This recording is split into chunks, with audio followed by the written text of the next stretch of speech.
Press meet పెట్టింది. Schools గురించి, ప్రభుత్వ స్కూల్స్ గురించి ఈవిడ మాట్లాడుతుంది. ఒకసారి ఏమని మాట్లాడుతుందో వినిపిస్తా చూడండి.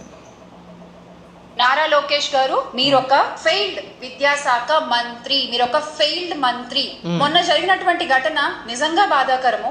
మన్యం జిల్లా సాలూరులో 10వ తరగతి చదివేటువంటి విద్యార్థి పేరు అరుణ్ తేజ. ఆ అబ్బాయి చదువుకుంటుండగా ఆ అబ్బాయి పైన గోడ కూలిపోయి ఆ అబ్బాయి ప్రాణాలు కోల్పోయాడు.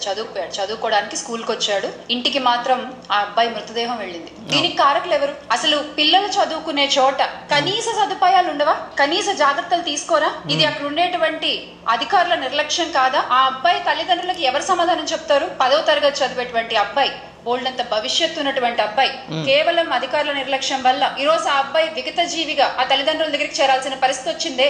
దానికి కారణం మీరు కారా? అందుకే చెప్తున్నా నేను, నారా లోకేష్ గారు, పేపర్ లీకేజ్ నారా లోకేష్ గారు, మీరు ఒక మాటలు మాట్లాడితేనే సిప్పులతో కొట్టాలనిపిస్తుంది. చెప్పిన సబ్జెక్ట్ అంతా బాగానే ఉంది, ప్రభుత్వాన్ని ప్రశ్నించే విధానం అంతా బాగానే ఉంది. మధ్యలోని పేర్లు పెట్టామనుకో, లోకేష్ అని లేదంటే లీకేష్ అని పేర్లు పెడితే మేము కూడా నేను బెట్టింగ్ రాని అనొచ్చు, లేదంటే ఇంకా కొన్ని పేర్లు ఉన్నాయి, వాటితో కూడా పిలవచ్చు. మన బతికి అంతా మనం అంతే మాట్లాడాలి, ఓవర్ యాక్షన్ చేయకూడదు. ఇవాళ స్కూల్స్ గురించి మీరు అంతా కూడా అంత విధంగా మాట్లాడుతున్నారు కదా.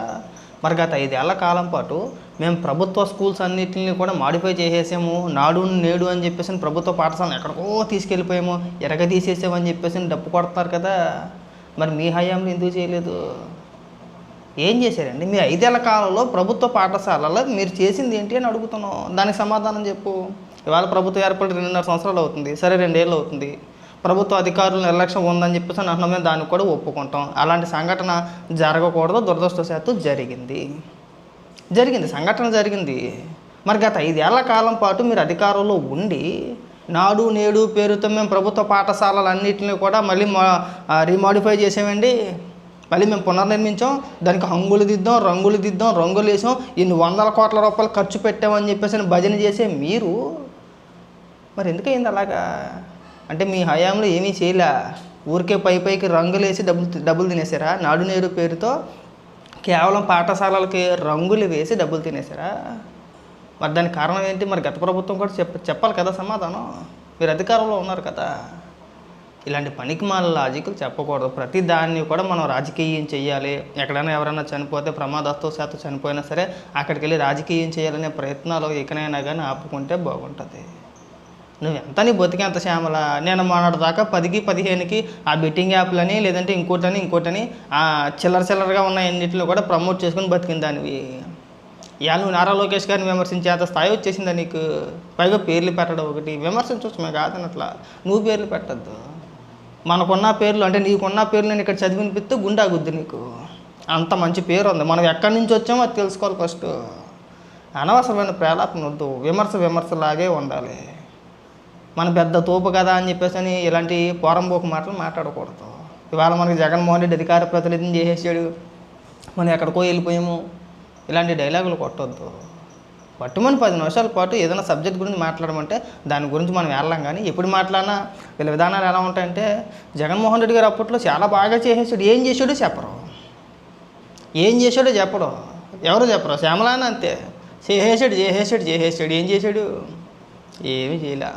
మీరు డైలాగులు, ఈ భజన కార్యక్రమాలు కొద్దిగా తగ్గించుకుంటే బాగుంటుంది. డిఎస్సి మీద పోరాటాలు అన్నారు కదా, మరి వెళ్ళొచ్చు కదా జగన్మోహన్ రెడ్డి, ఎందుకు వెళ్ళట్లేదు అని అడుగుతున్నావు. దానికి సమాధానం చెప్పు. ఇవాళ నువ్వు ఇంత బాధపడిపోతున్నావు కదా, రైట్, నీ బాధలో అర్థం ఉంది. ఒక విద్యార్థి చనిపోయాడు, నీ బాధలో అర్థం ఉంది.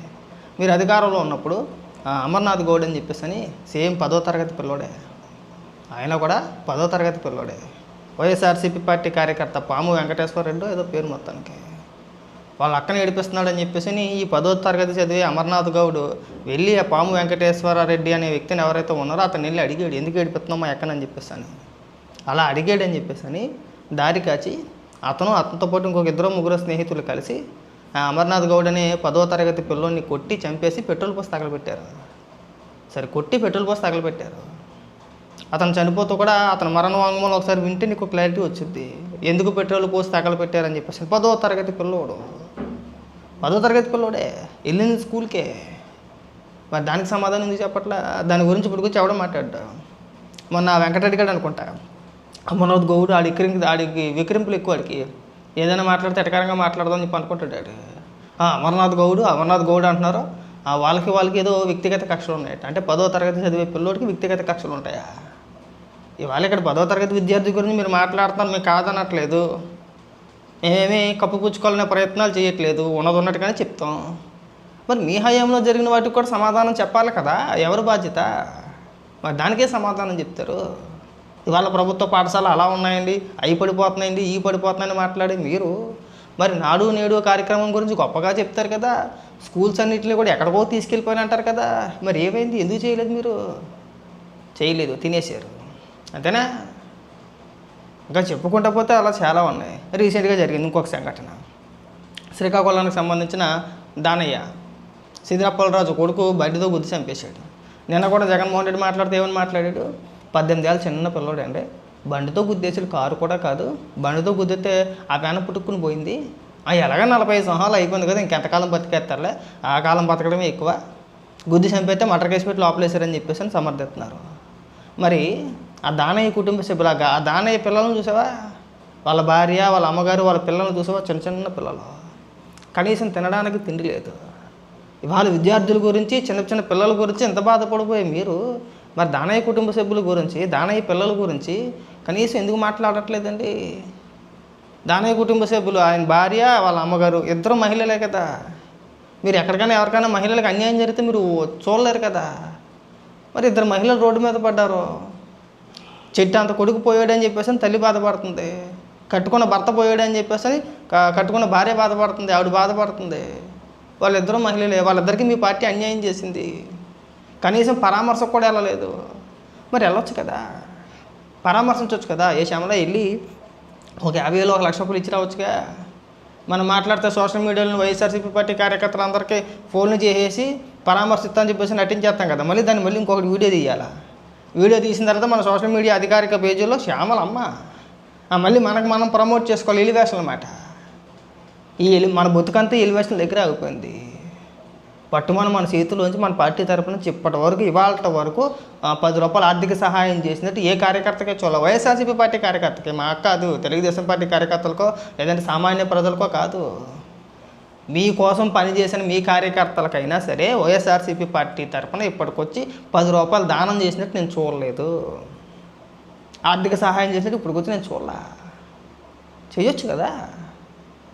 పైగా ఏదో సమర్థింపు ఒకటి.